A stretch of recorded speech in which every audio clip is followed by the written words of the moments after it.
There's growing concern over whether drivers who transport students are receiving the training needed to do so safely. After a number of accidents involving buses transporting students, the question now is the current regulatory framework enough, or is there need for special, tighter standards? Amoy Harriet has the CVM News follow-up. Do you know the drivers who you're paying to transport your children to and from school?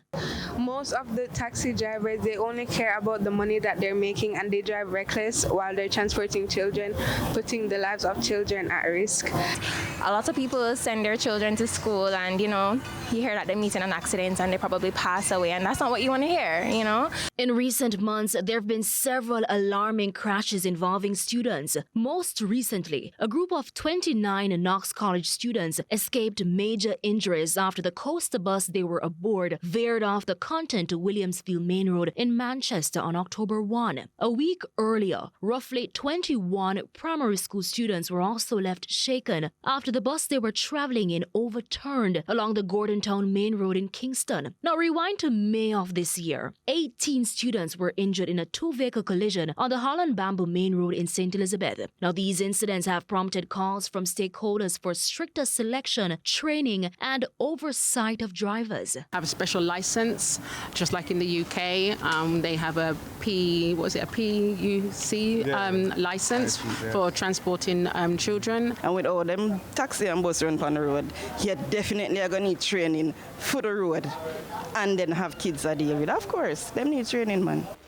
Any way you put it, the fact is training of our drivers is a paramount important, and in the public transport sector we are not doing that. We train you for a couple of days to give you a badge, but we don't train you how to operate a public passenger vehicle in terms of human resource development. President of the Transport Operators Development Sustainable Services, Todd Edgerton Newman, is also taking issue with what he says is inadequate inspection of the vehicles being used by some drivers.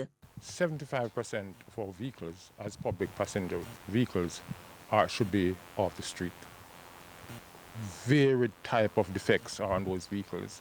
We are not importing and using the proper vehicle to carry children, to carry passengers on a whole. And we are very concerned. Just about 2 weeks before the election, we spoke with the Prime Minister at length about things like these.